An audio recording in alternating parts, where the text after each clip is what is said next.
Aku ini sudah mulia, kamu jangan mulia-muliakan aku.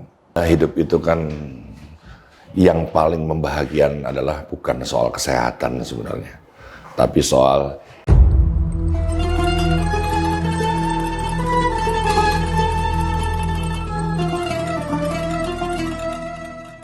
Assalamualaikum warahmatullahi wabarakatuh. Hai Sobat Villa, kita ketemu lagi di channel Cafe Rumi Jakarta, channel yang selalu memberikan wawasan islami dan tentunya mencerahkan. Bersama saya Amalia Muhammad. Hari ini kita akan ngobrol dengan bintang tamu kita akan simak perjalanan spiritualnya yang semuanya terekam di dalam Rumicast.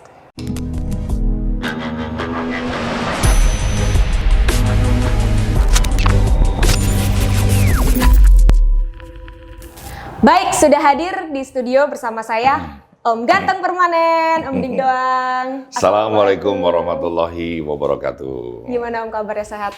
Alhamdulillah wa syukurillah sehat ya. Puasa lancar ya? Masya Allah itu mah ya, harus ya. Karena ini hanya setahun di dalam bulan Ramadan ini harus kita penuhi ya. Insya Allah, Masya Allah. Kesibukannya apa nih Om Ramadan? Udah sibuk, kesibukanku ya untuk tidak menyibukkan diri itu juga udah sibuk sebenarnya.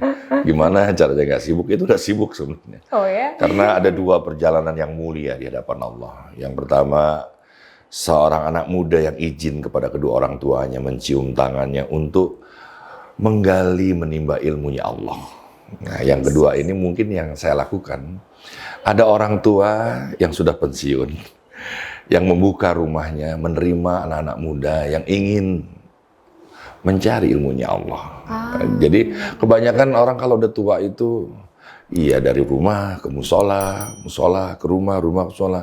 Ilmunya nggak mau diamalkan pada anak-anak muda yang sekarang. Akhirnya anak muda itu memiliki ilmu tapi tidak memiliki guru.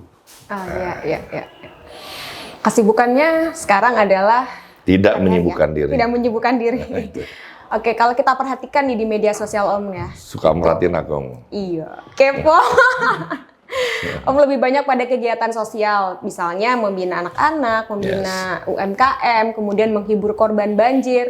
Apa sih sebenarnya yang ada di benak Om dengan kegiatan-kegiatan? Ya, hidup itu kan yang paling membahagiakan adalah bukan soal kesehatan sebenarnya, tapi soal ya kamu masih hidup. Karena kalau sehat yang dicari para kekasih Allah itu merindukan sakitnya dia. Mana sakit kepalaku yang dulu, yang mengingatkan aku terlalu liar berpikir, maka disadarkan dengan penyakit kepalanya. Mana sakit gigiku, aku terlalu banyak ngomong soal kebenaran, merasa paling benar. Jadi sekali lagi sahabatku semua, yang paling bahagia yang harus kita syukuri dalam hidup itu adalah hidup itu sendiri. Karena masih bisa kita rubah apapun kesalahan kita. Gitu. Jadi itu lewat berbagi yang bisa. Iya, sebaik-baiknya umat yang bermanfaat tentunya. Dan saya sadar betul kitab kita adalah Al-Quran. Ada berapa juz? 30. Hafiz kamu? Hafiz? Enggak ya? Bukan. Ya sudah. Ibunya surat apa? Al-Fatihah. Al-Fatihah. Ada berapa ayatnya? Ada 7. 7. Ya. Kalau orang habis bersahadat jadi mualaf, tidak mungkin bisa ngapalin segera ya kan? Ya. Kita peras lagi menjadi apa? Al-Fatihah. Al-Fatihah. Kalau diperas, nah coba baca. Bismillahirrahmanirrahim. Ada dua nama Allah barusan kamu sebut di situ. Coba tegaskan kembali. Ar-Rahman, Ar-Rahim. Ya. Rahman dulu atau Rohim? Ar-Rahman. Rahman. Rahman itu kemaslahatan. Rohim itu yang lahir dari rahim kamu. Jadi sebenarnya dalam Islam itu puncak ketinggian mengerti tentang Islam adalah kita memperhatikan kemaslahatan dulu. Karena keluarga kita akan dijaga oleh Allah langsung, Ar-Rahim. Maka detik napas terakhir Rasulullah meninggal dunia, dia menyisakan 3 kata. Apa itu? Waktu dia mau meninggal, dia menyisakan 3 kata. Ummati. Bukan family, almili, bukan. Jadi nanti puncak dari ketinggian kita mengerti Islam yaitu sebaik-baiknya umat tentunya yang paling bermanfaat. Yang paling memperhatikan sosial ini bukan berarti kita tidak memperhatikan keluarga ya. Ya karena Rasulullah kan bimbingan kita begitu lahir ayahnya enggak ada. Ibunya enggak ada lama-lama. Kemudian kakeknya enggak ada. Lalu pamannya enggak ada. Istrinya enggak ada. Lalu siapa yang mendidik dia? Kan Allah langsung. Begitu. Terus terang saya dulu bingung nih, dari dulu kan Om jadi artis di layar kaca, kemudian tiba-tiba ceret, jadi seorang biasa yang mungkin lebih banyak bisa berbagi kepada manusia. Nah, kenapa dengan reputasi yang Om yang tinggi itu terus tiba-tiba udahlah aku manfaatkan hidup Ya, aku orang tertipu lain. juga sih oleh lightbox ini ya. Ada lampu snut, ada lampu tawon, ada HMI, ada 1 kilo, ada strobo. Ternyata aku tuh kinclong karena pencahayaan. Sementara kita sebenarnya adalah makhluk garis keturunan cahaya Nur Muhammad. Tapi itu kita tidak gapai gitu loh. Ya kan? Nah makanya aku sudahi karena aku begitu saat itu dipermudah, punya uang mudah. Tapi aku gamang ya, kosong ya, bimbang, pelin-pelan ya, nggak punya arah tujuan. Ya akhirnya aku harus berpikir, aku harus menepi sebentar di dalam kehidupan ini. Ya. Terus dari hasil itu Om pernah berjanji kepada Allah mungkin aku akan menjadi pribadi yang lebih baik atau seperti apa? Ya Allah, jadikanlah aku kekasihmu. Ya. Jadikanlah aku ini kendaraanmu, perjalankanlah aku, mudahkanlah aku. Aku rasa kalau kita sudah menjadi kekasih Allah, segala sesuatunya menjadi mudah ya. Karena hidup itu berat ya teman-teman ya, makanya harus diperjuangkan. Dalam perjuangan pasti ada pengorbanan. Pasti ada dikorbankan bersama Allah. Segala sesuatunya menjadi ringannya. Dalam derita kita melihat Allah, dalam bahagia kita melihat Allah. Aku rasa selesai hidup di situ ya. Dengan konsep yang berbagi dengan banyak orang, dengan masyarakat, dengan mungkin ya hamba-hamba yang membutuhkan seperti itu. Apakah pernah nggak berpikir bagaimana dengan rezeki aku? Gitu, kalau aku sibukkan diriku dengan mengurus orang lain. Benar, Mel. Jadi gini teman-teman, kalau aku menolong orang, bukankah sebenarnya aku sedang menolong diriku sendiri? Aku ini butuh pertolongan Allah. Allah bilang, dik doang, aku enggak butuh kamu. Aku ini sudah mulia, kamu jangan mulia-muliakan aku. Ya, kamu yang butuh kemuliaan aku. Kalau kamu ingin kemuliaanku, kau muliakanlah hamba-hambaku. Baru kau kuberikan kemuliaan. Jadi kesolehan itu adalah orang yang benar-benar memikirkan perbuatan baiknya, ibadahnya dengan kemaslahatan orang banyak. Jadi kalau kita habis sholat, terus zikir berlama-lama, orang teriak gotong royong, teriak tolong, kita masih berzikir, aku pikir itu bukan orang soleh. Iya. Menurut Om, bijak menyikapi hidup versi Om itu seperti apa? Adil ya. Islam itu mengajarkan kita tentang adil ya. Kamu yang sendiri dan tetap sedang sendiri, kau harus berlaku adil. Ibadah kamu bagus, tapi olahraganya apa kabar? Kadang-kadang ada orang olahraganya sebegitu demikian tight gitu, tapi agamanya longgar gitu ya. Islam sebenarnya menginginkan itu sampai ada sila ketuhanan yang Maha Esa. Yang kedua, Kemanusiaan yang adil dan adil disebut di situ. Yang kelima, keadilan sosial. disebut lagi 2 kali. Masya Allah ya. Jadi asyhadu an la ilaha illallah wa anna Muhammadar Rasulullah itu menegaskan tentang keadilan. Siapa yang mencipta dan siapa yang diciptakan. Ya, yang tidak terlihat dan yang pernah nyata kita menapatilah di Baitullah. Dan apa jaminannya? Abunallah albunanas, ya kan? Adil kan? Ya. Sampai-sampai ya kita pernah mengulang-ulang ini karena emang ada ayatnya. Kalian boleh menikah 2, 3, 4 asal berlaku Adil. adil. Adil ini jangan sampai musnah. Ya, jangan sampai hilang. Kalau enggak kamu tidak berlaku Islami kalau kamu tidak berlaku adil. Adilnya penting bagi aku. Jadi Ya, latihannya dari 2,5% naik per 10-an, lalu 30, lalu 50-50 sampai nanti kamu akan berjumpa tidak ada lagi perhitungan itu kepada Allah. Karena dia Al-Hasib yang maha menghitung. Tidak pantas kita berhitung pada dia. Gitu. Oke, kalau misalkan nih kita kan adalah sebagai seorang hamba yang mengabdi kepada Tuhannya seperti itu. Boleh gak sih manusia itu bercita-cita, padahal kan Tuhan yang sudah menentukan? Ya kita lihat juga sih ya, usianya ya. Seperti perjalanan doa yang pernah kita ulas. Doa bagi anak-anak adalah minta sama Allah. Lalu seumur kamu mungkin doa itu berhadapan hati dengan Allah. Ya kalau usiaku mungkin Doa itu cara kita bersyukur. Sudah tidak minta lagi. Fabi ayyala rabbiku gajiban. Aku rasa kita lihat juga cita-cita adalah sumber hidup ya. Jadi kamu tanpa cita-cita, aku rasa tidak ada yang nyala dalam hati kamu. Jadi yang paling terpenting adalah setiap jiwa-jiwa yang hidup, sadarilah dia punya bakat. Lalu jadikan bakat itu sebuah passion di mana kamu siap menderita dengan perjalanan cita-citamu itu. Bersama Allah nih, semuanya seperti Nabi Musa tiba-tiba bisa menyeberang lautan. Ya, dipermudah tiba-tiba Nabi Ibrahim dibakar tidak terasa panasnya karena bersama dengan Allah.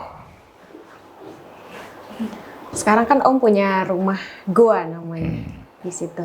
Artinya apa tuh goa? Kenapa dinamain goa? Sebelum saya menamakan goa, saya diajak tamasya oleh Allah ke Aqsa. Ini aneh ya, kalau menurut aku sih aneh ya. Perginya free dan saya menemui goa-goa di sana. Di antaranya goa Saibul Kahfi. Goa itu tempat menepi sebentar ternyata dalam kehidupan. Ya, di sana adalah tempat ibadah, di mana dia meninggalkan eksistensi dia. Seperti itikaf nih yang sebentar lagi ya. Maka harus disadari teman-teman, ketika engkau selesai dari itikaf, selesai dari menepi di dalam gua, ya, di masjid, kamu telah meniadakan diri kamu bahwa kamu bukanlah siapa-siapa lagi. Ya, goa itu go to Allah yang saya namakan. Jadi memang ini udah saatnya lah kita fokus kepada cahaya di atas cahaya ini. Sebenarnya goa sendiri tempat apa sih Om? Di yang Pertama rumah, ya rumah, dia tulisannya rumah, rumahnya double M, Allah kan double L, Muhammad double M, maka rumah goa itu juga double M, ya, dan tempat pertemuan para pekerja seni, para UMKM, dan di situ ada tempat makan juga. Saya mengumpulkan UMKM karena saya terlalu banyak ngomong ya. Sebagai pembina UMKM terlalu banyak teori-teori, ternyata saya tidak berbuat apa-apa. Ya, makanya saya lakukan antara ucapan dan perbuatan harus adil, selaras. Selain ada menu yang tadi Om sebutkan, ada nggak menu spiritual?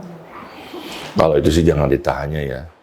Tadi kan aku udah bilang, aku adalah orang yang sudah pensiun tapi membuka diri, membuka pintu untuk apapun. Kita arahkan semuanya fokusnya kepada Allah Subhanahu wa taala. Doakan aku istiqomah di situ. Amin, amin, amin. Kalau mengemasnya sendiri ya dari konsep tadi goa itu bagaimana cara menjadi menuju Allah? Melalui apa? Ya namanya pingin jadi kekasih Allah. Azan belum berkumandang, kalau bisa kita jangan nunggu dipanggil. Kita sudah wudhu. Maka ku ajarkan, ku tanamkan, ku didik pada para UMKM kalau bisa kita sholat berjamaah, ya. Gimana lah caranya kita nih, waktu kita menjadi waktu yang indah, baik, dengan selalu memikirkan waktu azan kita isi dengan kegiatan-kegiatan yang lain. Jadi azan itu yang penting, karena azan kan panggilan kekasih dari yang maha terkasih untuk yang dikasihi, gitu kan ya. Ya jadi ada toa gede di situ. Oh iya. Ada toa yang mau nggak mau semua yang. Ada tadarus gitu-gitu ada atau Nah, kajian-kajian? Ini bagus pertanyaannya ya. Aku ini kan tidak besar di pesantren ya. Aku kenal Allah tuh baru-baru aja lah ya. Aku tidak biasa pakai baju begini. Kalian tertipu dengan aku. Aku tuh pakai kolor celana pendek ya. Kalau aku begini nih, rapih begini karena aku menghargai undangan ini. Ya. Bahkan kayaknya aku nggak bakal deh seperti orang-orang yang kelihatan soleh gitu. Justru aku, kalau saja aku ini diberikan hadiah oleh Allah menjadi kekasih Allah, aku ingin menjadi orang blow-on-nya. Kenapa begitu? Lah karena enak jadi orang blow-on itu nggak banyak beban, nggak merasa dirinya lebih baik dari orang. Tapi orang blow-on yang tahu apa yang dia harus lakukan gitu. Daripada masa pinter tapi akhirnya menyesatkan dirinya sendiri, menyesatkan orang lain. Udahlah, kita ini harus gini ya. Kau menuduhku aku salah gitu ya. Ya sudah, aku tidak membantah gitu. Karena aku tahu kebenaranku jangan-jangan merupakan pembenaran. orang yang benar tidak merasa benar, maka Allah yang maha benar akan menyelinap sebagai kebenaran yang absolut di hati kita. Bayangkan kalau ada kebenaran Allah di hati kita. Coba kamu bayangin. Saya lagi ngomongin Allah ya Rabb. Ya. Dia ada di kita. Apa yang tidak benar? Yang kita ucapkan, yang kita lihat. Ya, apa yang kita dengar, apa yang kita langkahi, itu sudah menjadi kebenaran. Makanya Abu Bakar hidup bersama dengan Rasulullah, dia berjulukan As-Siddiq, yang maha membenarkan. Karena ucapan dan sikap Rasulullah itu semuanya benar. Jadi sekali lagi, yuk berhenti, yuk merasa diri kita paling benar gitu ya. Karena apa hebatnya Allah yang maha benar, ketika kau merasa benar, pasti Allah tidak akan hadir dalam dirimu yang menumpuk. Ya. Berbagai konsep dan program dibuat menuju Allah. Apakah Om sendiri sudah mengenal Allah? Atau bagaimana cerita pengalaman mengenai merasa aku ini Allah itu kan Allah, gitu. Allah itu kan yang maha ada ya, yang menciptakan dari tiada menjadi ada. Ya lucu kalau kita yang tadinya tiada lalu ada menanyakan Allah itu ada nggak ya? Aku rasa itu konyol ya. Jadi lebih baik sebodoh-bodohnya kita percaya saja kepada Allah. Bahwa Allah itu ada. Daripada kita bilang nggak ada, tahu-taunya ada. Lebih baik kita berprasangka baik kepada Allah. Dan Allah itu, kita kan menuju Allah akan ditempatkan di mana? Surga atau neraka? Menuju Allah? Iya, kalau kita sudah bersama dengan Allah, Allah menempatkan kita di neraka atau di surga. Kalau kita beribadah dengan baik karena Allah, ditempatkan di mana? Janjinya surga. Surga ya. Surga sudah kita bahas ya. Bahasa Arabnya apa? Jannah. Jannah. Jannah artinya apa? Surga tadi. Taman yang indah. Ada tukang tanaman di sana, menata tanaman yang indah. Dia potong, dia gunting segala macam. Bagus sekali. Kira-kira tukang tanamannya tidur di situ atau pulang ke rumah? Tidur di tanam apa di rumah? Tidur di situ. Gak mungkin, banyak nyamuk, gelap. Dia pasti pulang ke rumah. Nah, jangan-jangan surga itu ada di hatimu. Allah jangan kau cari di mana-mana. Dia tidak pernah berjarak. Dia ada di hati kita. Jadi kalau kau bertanya apakah kau pernah berjumpa dengan Allah? Temuilah murid-murid para wali-wali. Bahkan kau temuilah para wali-wali itu. Siapapun ustadz kamu pelajarilah. Nanti kau akan pulang bahwa ada guru di hatimu. Al-Alim yang maha berpengetahuan. Di mana kita tidak punya ilmu apapun, nanti Allah derek langsung menuju kebenarannya. Apa yang harus kau tuturkan, Allah akan segera mendapatkan bimbingan. Kita akan diberikan bimbingan dari Allah. Proses pengenalan itu butuh waktu berapa lama? Aku rasa bukan soal lamanya. Ada seorang wali menjadi wali ketika dia masih kecil, saat tertidur, dapat Lailatul Qadar. Allah kan cintanya abstrak, tidak struktural. Tidak harus 17 tahun, tidak harus khatam Quran 30 juz gitu ya. Tapi ada orang yang udah 40 tahun dia beribadah, dia belum dapat juga ya. Bahkan yang tidak mencari dikasih oleh Allah. Nah itu kan berarti cintanya Allah begitu abstrak. Atau boleh jadi semasa hidup orang tuanya nih, orang tua yang soleh dan soleha. Tidak ada permintaan kepada Allah selama dia hidup, kecuali jadi karena anaknya yang soleh dan soleha. Bisa saja terjadi, karena ada sebuah proses. Sebenarnya sih bukan tahu-tahu, ada prosesnya juga ya. Jadi teman-teman, di bulan suci Ramadan ini kita pasti mengerjakan yang namanya taraweh. Diakhiri dengan witir, ada yang itikaf. Pertanyaannya, itikaf itu berapa lama? Nggak ada ketentuan berapa lamanya, terserah semampunya. Terus taraweh ini diakhiri dengan witir. Apakah di bulan suci Ramadan aja? Ini menjadi pengaplikasian bulan-bulan yang lain di mana kita mengerjakan tahajud. Betul. Ya. Jadi tahajud kan bukti nyata kalau engkau menyintai Allah. Jadi janganlah dik doang itu bicara tentang cinta kepada Allah, tapi bangun malam enggak gitu. Jadi Al-Quran itu mengajarkan kita bahwa siang itu diciptakan untuk kita berhamburan di atas muka bumi, mencari nafkah. Malam itu untuk kita istirahat. Tapi untuk para kekasih-kekasih Allah tidak begitu. Malam disuruh bangun dia. Bahkan dia bekerja hanya dari tahajud di selang ibadah tentunya. Sambil ya pelukis, sambil mengetik, bikin puisi dan lain-lain ya. Bikin konsep pekerjaannya, rancangan bangunannya. Sampai dia suluk, duha selesai. Siangnya main-main dia sampai sore. Ya aku pernah merasakan melihat orang itu. Indah sekali itu yang disebut Allah itu memang maha bersenda gurau. Ya. Jadi kalau yang umum-umum aja ya berangkat pagi, pulang malam. Ya. Besok dilakukan lagi begitu, tidak ada peningkatan. Aku rasa kita harus naik kelas. Ya. Gimana caranya Om menyikapi pihak yang melecehkan bahkan menghujat apa yang sudah Om kerjakan? Haters. Pastikan Om kan punya banyak tadi ya kegiatan-kegiatan. Kamu memandang YouTube tuh apa? Memandang Instagram tuh apa? Twitter tuh apa? Bagi kita sudah dilatih itu adalah tempat pembuangan sampah kata-kata atau foto. Daripada kamu harus mendokumentasikan itu, kamu taruh di file-file, mendingan masukin Instagram aja. Terus dikomentarin, ngapain kamu juga merhatiin itu? Apakah kamu juga nggak pikir-pikir sebelum kamu taruh itu? Jadi itu bukan berhala-berhala kecil di hati kita. Melihat ini kita harus lihat, wah di follow nggak ya? Subscribe-nya berapa ini ya? Ya Allah, ini jadi berpindah. Dulu mungkin ya, berhala kita patung ya. Pindah ke ATM, kalau uang 100 juta nih kayaknya ya. Sekarang pindahnya ke mana? Ya itu tadi, follower. Sekarang kita bikin ini dengan rasa hormat aja. Kepada tamu, kepada yang mengundang. Siapa bintang tamu kita perdalami dia, kita pelajari dia, kita harus kenal dia siapa. Maka yang terjadi adalah obrolan dari hati ke hati, bukan dari hatiku ke teks yang kamu baca gitu. Nah aku rasa juga orang kan merasakan nggak nyambung YouTube-nya. Tapi kalau dia udah menjadi obrolan hati ke hati, kan Allah sudah ikut campur di situ. Ya, jadi sekali lagi ini juga buat himbauan buat teman-teman yang lain yang seneng banget bikin podcast gitu. Aku rasa ini harus menjadi obrolan dari hati ke hati.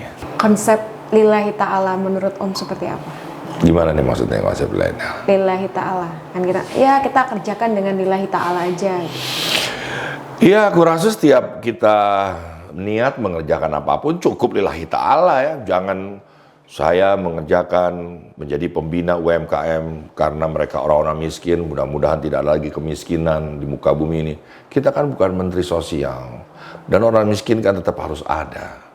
Ya. Jadi terlalu kepanjangan kita ngomongnya, mukadimahnya terlalu bersayap gitu. Udah bilang aja, saya kerjakan ini dengan Bismillah. Selesai aku rasa. Bismillah itu kan luas ya, bersama dengan Allah. Allah itu kan jagat yang memiliki seluruh semesta raya ini. Aku rasa udah kelar di situ sih. Aku selalu mengerjakan dengan Bismillah ya. Bismillah, Bismillah ya. Ada dua nama Allah itu yang bersanding, Rahman dan Rahim. Kupinang kau dengan Bismillah. Wah sedap ya. Nanti kamu lihat nanti kalau ada orang lamar kamu ya, dia ngomongnya, kamu mau apa? Lamar aku dengan apa? Ya kita udah punya rumah, ya jangan kamu nikah sama dia.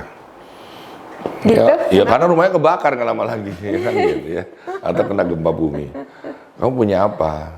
Punya keberanian apa? Ku lamar kamu dengan Bismillah. Selesai aku rasa sudah. Itu juga kalau kamu memiliki iman dan akhlak yang mumpuni. Tapi aku rasa kamu memang udah di tahap itu ya. Cuma jangan terkontaminasi yang jadi masalah.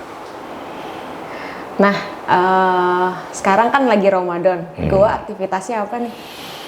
Goa tetap kita buka tapi sore. Lalu kita lanjutkan dengan taraweh. Besok ini ada seorang ustadz yang tarawehnya keliling, bacanya bagus dia. Mungkin dia akan mengambil ini juga buat konten YouTube, terserahlah ya. Kita mengimbangi konten-konten yang buruk lah dengan hal yang baik. Jadi riya dong, yang bilang riya itu kalau kita berbuat baik, yang bilang riya itu yang riya sebenarnya. Orang kita ini berbuat baik itu harus dengan ya mau terbuka, ya mau tertutup, ya. Mau secara rahasia, ya mau terang-terangan, monggo. Yang penting hati kamu harus terikat kepada Allah. Itu kadang memang susah ya Om. Kapan itu dibilang ria, kapan juga itu bukan ria sebenarnya. Kan sebenarnya yang ngerasakan kita. Iya, ketika kamu duduk di situ, bintang tamumu ada 1 atau 8, kamu harus meletakkan diri kamu bahwa tamumu ini tamu-tamu yang ikhlas. Itu dulu kamu letakkan. Jadi apapun nanti yang kamu omong, berupa kelihatannya kesombongan, tapi karena kamu sudah meletakkan keikhlasan kepada orang-orang itu, aku rasa tidak ada tidak ada percikan-percikan yang akan mengatakan miring lah gitu loh. Ada pun pasti akan Allah rawat sendiri. Om, tentu tidak semua orang sevisi dengan Om. Yes. Tapi mereka juga menjalankan ajaran agama. Misalnya, mereka tetap berkiprah membangun ekonomi, memajukan pendidikan. Itu bagaimana? Ya, Apakah mereka bukan lillahi ta'ala? ya aku rasa nggak ada masalah dengan itu. Kan kita diwajibkan memiliki wawasan-wawasan yang luas agar kita bisa mengerti persoalan orang lain. Sampai wawasan-wawasan itu nanti menggumpal menjadi cakrawala. Kalau kita sudah memiliki ilmu di lebih ketinggian daripada sekedar wawasan namanya cakrawala, aku rasa kita seperti orang yang sedang memantau dari jarak jauh. Aku lihat beda sih, tapi tetap ujungnya di sana. Oh, yang ini ke sini, tapi ujungnya di sana. Aku rasa ya kalau kita nih jadian, terus kita kan nggak perlu sepaham, sejalan nggak perlu. Tapi ternyata yang penting tujuan kamu adalah ihdinas syiratal mustaqim. Ya, karena kenapa? Kamu umur berapa sekarang? Yang kamu makan tidak pernah sama. Darah yang mengalir dari rahim yang berbeda. Kok bisa orang bercerai karena gue udah gak sejalan? Jalan kemana? Kita lupa tanya jalan kemana emang waktu janjian gitu. Tapi kalau dari pertama, ihdinas syiratal mustaqim. Jalan itu yang kita pilih. Aku rasa kamu kemana, aku saling percaya. Ya ini ada hubungannya dengan Anda semua ya. Jadi cinta ada yang membebaskan dalam arti yang positif. Tidak perlu mengikat ya. Tapi ikatannya itu adalah ya itu tadi. Ya selain syahadat, kita sama-sama tujuannya adalah ihdinas syiratal mustaqim. Menuju keilahian. Jangan sampai ada suami baik, benar-benar berjihad di jalan Allah. Tapi istrinya di rumah bikin LSM, bikin gerakan perempuan, anti ini, anti itu, anti poligami, kan jadi nggak benar. Akhirnya apa yang terjadi? Itu semuanya berdampak kepada dirinya. Ya, jadi aku rasa kita wajib memiliki wawasan untuk setiap pertemuan kita bisa mengerti dengan siapa kita bicara gitu ya. Ya, ya. Nah, sekarang kan lagi pandemi nih Om. Menurut Om, pandemi ini tuh teguran dari Allah atau justru bisa jadi jalan menuju Allah? Oh, yang pasti semua jalan menuju Allah. Pandemi ini bukan lagi teguran ya. Dan kalau menegurnya ini semua aspek kena ya. Dari segi pendidikan, ya, ekonomi, ya, guru-guru ya. Sekarang kan sedang terkapar lunglai tak berdaya. Yang biasanya 350 orang yang daftar itu pun berdasarkan seleksi. Sekarang 3 aja yang baru bayar uang muka dan siap ditarik lagi ya. Tapi tahukah bahwa guru-guru itu sebenarnya di saat pandemi ini lagi top-topnya nyari duit. Karena kan banyak sekarang ilmu di YouTube, tapi mencari guru itu susah. Nah kalau guru itu adalah teladan kehidupan bagi anak-anaknya di sekolah. Pada saat pandemi ini mereka tidak bersekolah, dia ngomong sama ibunya itu anak. Bu, Ibu Wati itu kayaknya aku les sama dia ya. Loh kenapa? Bu Wati itu pinter apa aja. Terus aku ngerasa dia seperti kalau nggak ada ibu, itu Ibu Wati seperti ibu gitu loh. Terus dia bisa ini, bisa itu. Jadi dia banyak meleskan murid-muridnya yang tidak sekolah. Tapi kenyataannya begitu dia tidak sekolah anaknya, gurunya juga nggak ngajar. Hilang jobnya. Nah sekali lagi bahwa guru itu memang harus jadi teladan. Tapi sebenarnya itu teguran untuk menaikkan level mungkin? Iya, ini acara pandemi ini adalah acara kenaikan kelas yang pasti ya. Corona, Kopro, dan Nun, di mana Allah akan memberikan mahkota di atas kepala kamu. Yang tidak bisa baca Quran, ayo belajar, ya kayak saya gitu ya. Yang belum sholat malam, ayo dilatih. Yang belum berpuasa Senin Kemis setelah bulan Ramadan ini coba dijalani. Ya. Yang sudah Senin Kemis coba ambil daun, gitu kan? Ya aku rasa semuanya harus ditingkatkan ya. Ini waktu momen yang luar biasa. Ya, di masa pandemi ada yang susah, ya ada yang benar-benar di puncak ekonomi, jual masker misalkan gitu kan ya. Iya sih. Pengobatan ya, kedokteran itu kan semuanya lagi di puncaknya gitu. Dan akhirnya timbul kesadaran bahwa pun kita makan bukan hanya mesen yang enak-enak, tapi juga yang sehat-sehat. Iya benar-benar. Jadi udah mulai memperhatikan kesehatan diri, mungkin yang tadinya nggak sehat jadi langsung gitu ya Om ya. Iya. Oke, terima kasih Om Dik Doang sudah mau berbagi dengan kita, berbagi ilmu, wejangan, dan yang luar Aku biasa. merasa belum apa-apa ini jujur aja. Ya lain kali mungkin teman-teman kita akan lebih perdalam lagi semua ini. Semoga apa yang Om sudah jalani semakin sukses dan berkah dunia Iya, akhirat. Amin. sama-sama. Saling memaafkan dan saling mendoakan. Iya. Cita-citamu boleh mengangkasa, kiprahmu melanglang buana dan reputasimu membahana. Tapi ingatlah, kau tetap seorang hamba, semangat lillahi ta'ala tak boleh beranjak dari jiwa. Pantengin terus channel Cafe Rumi Jakarta, jangan lupa like, subscribe, dan share sebanyak-banyaknya supaya kebaikan ini tidak berhenti sampai di sini. Dan Anda punya andil dalam kebaikan bersamanya. Saya Amalia Muhammad, pamit undur diri. Billahi taufik wal hidayah. Wassalamualaikum warahmatullahi wabarakatuh.